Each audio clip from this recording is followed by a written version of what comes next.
Money laundering है, terror funding है। और बाय द वे जो शाहीन बाग में ये प्रोटेस्ट चल रहा था, इनका दिल्ली में ऑफिस शाहीन बाग में ही है। तो शाहीन बाग में आपने सुना होगा कुदरती बिरयानी आती थी। मैं हमेशा कहता था कुदरती बिरयानी कहाँ से, इतनी कुदरती तो है नहीं कि खुद ही पैदा हो जाए। तो अब लोगों को समझ आए कुदरती बिरयानी आती कहाँ से थी। और जो दादियाँ वादियाँ बैठी थी, ये जो टेंट लगे थे, स्पीकर लगे थे, खाना पीना चल रहा था। देखिए, बिना पैसे के कोई प्रोटेस्ट भी नहीं चलता। प्रोटेस्ट स्प्रेडिंग 1-2 घंटे, 4 घंटे, एक दिन चल जाएगा। अगर महीनों चल रहा है, अगर पूरी व्यवस्थाएं वहां आ रही है, तो कहीं ना कहीं से पैसा आ रहा था। पर ये एक गलती कर रहा है। तो दोस्तों, जैसा कि आप लोग सुन रहे होंगे या सुने होंगे, न्यूज़ में देखे होंगे कि पाकिस्तान सरकार का ट्विटर जो है इंडिया सरकार ने बैन कर दिया है इंडिया में, क्योंकि उन्होंने पीएफआई के ऊपर जो है कुछ ऐसा ट्वीट किया था जिससे कि मतलब इंडिया को उससे जो है बहुत बुरा लगा।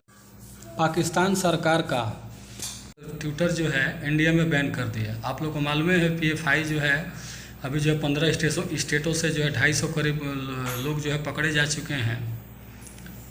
15 स्टेट से इंडिया में जो मतलब टेरर फंडिंग वंडिंग वगैरह सब का मामला है, वहीं से सब शुरुआत होता है। शाहीन बाग का जो वहाँ पर हुआ था, वहाँ पर मतलब कि जितने भी जगह प्रोटेस्ट हो रहे हैं वहाँ पर जो है पीएफआई का हाथ है।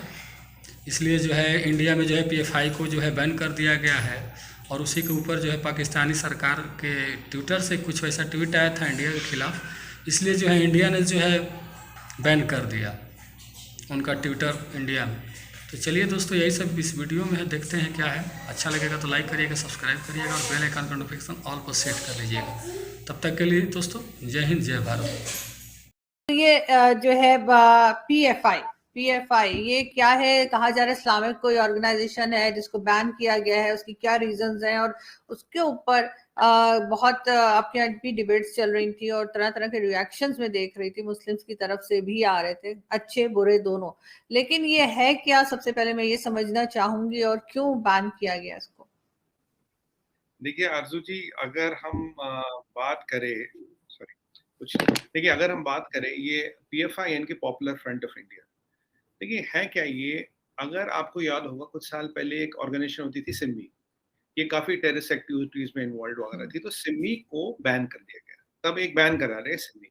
सिमी ने क्या किया, इन लोगों ने जाके पीएफआई नहीं बनाई। अब पीएफआई में 8 या 16 ब्रांचेस हैं। 16 ब्रांचेस है इसमें, कुछ एनजीओ है, कुछ पॉलिटिकल पार्टी है, एक स्टूडेंट यूनियन है, एक कुछ है। It's a multi headed hydra.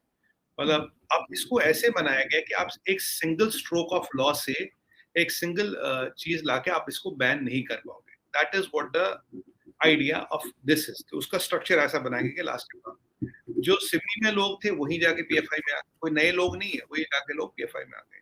शुरुआत होती है इसकी केरला से, फिर ये जाता कोस्टल कर्नाटका से सेंट्रल कर्नाटका, बड़कल वगैरह एरिया जो है, और यहाँ से धीरे धीरे धीरे फैलता गया। साउथ में इसकी ज्यादा पकड़ है, नॉर्थ में इसकी पकड़ कम है। अब ये धीरे धीरे क्या हुआ कि बढ़ता गया। और अगर आप देखें इनका आज एक मैं बोलूँगा चार्टर टाइप पकड़ा गया, 15 पॉइंट का चार्टर है, जिसमें से 2-4 5 7 10 चीजें मैं आपको बताऊंगा which are factual, you can understand the magnanimity of the, मतलब कितनी सीरियस सिचुएशन, आप इससे इसका अंदाजा लगा सकते हैं। पहली इसमें एक, इन्होंने क्या किया, इन्होंने अब एनजीओ बनाए, इन्होंने मनी राउटिंग के तरीके बनाए, इन्होंने फोरम बनाए, इन्होंने गवर्निंग काउंसिल बनाए। ये कहते थे जो पकड़ा गया भाई 2023 is call to action day, और 2047 में इस्लामिक कंट्रियों के साथ मिलके हम इंडिया को इस्लामिक रिपब्लिक बनाएंगे, राइट। और गजवा हिंद का डॉक्यूमेंट एक बिहार में रेड हुई, वहां भी ये मिलता है। तो अब यहाँ पे लोगों को ट्रेन करना, आर्म्ड इंसर्जेंसी की बात हो रही है यहाँ पे। ये कोई छोटा मोटा टेररिस्ट अटैक नहीं हो रहा कि कार्डर तैयार करो जो एक आर्म्ड इंसर्जेंसी करे। और इसमें ये भी है कि हमें केवल 10% मुसलमानों का साथ चाहिए और हम ये कर पाएंगे, बाकी इस्लामिक कंट्रियों के साथ से 2047 में हिंदुस्तान को इस्लामिक रिपब्लिक में कन्वर्ट करना है, और 2023 में कॉल टू एक्शन ईयर है हमारा, और गजवा हिंद वगैरह का ये सब चीजें बरामद हुई गई।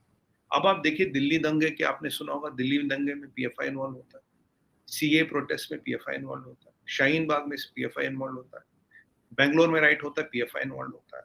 आपका अग्निवीर का प्रोटेस्ट होता है यहाँ बिहार में, वहां पीएफआई का हाथ है। हिजाब के मसले में इनका हाथ है, क्योंकि हिजाब में मैं अपने नेशनल टीवी पे काफी डिबेट्स थी। मैंने कहा यार ये जो इतने महंगे महंगे लॉयर है जो लाखों, मतलब 10-10 लाख 20-20 लाख रुपए की एक पेशी की फीस मांगते हैं, उनके पैसे देता कौन है? ये लॉयर आते, सुप्रीम कोर्ट में पेश हो जाते, मतलब फेरन से घोष, क्या कहते हैं उधर, फौरन से बेशतर, तो इनके पैसे देता को वेरी एक्सपेंसिव टायर, हम जैसे लोग तो सोच भी नहीं सकते। तो अब आप ये आया कि पैसे आ रहे, अब ये जब रेड हुई है परसों 2-3 दिन पहले, तो करीब 200 से 250 लोग अब तक गिरफ्तार गए, 15 स्टेटों में रेड हुई है पहले 2 दिन पहले, आज भी रेड कंटिन्यूड है।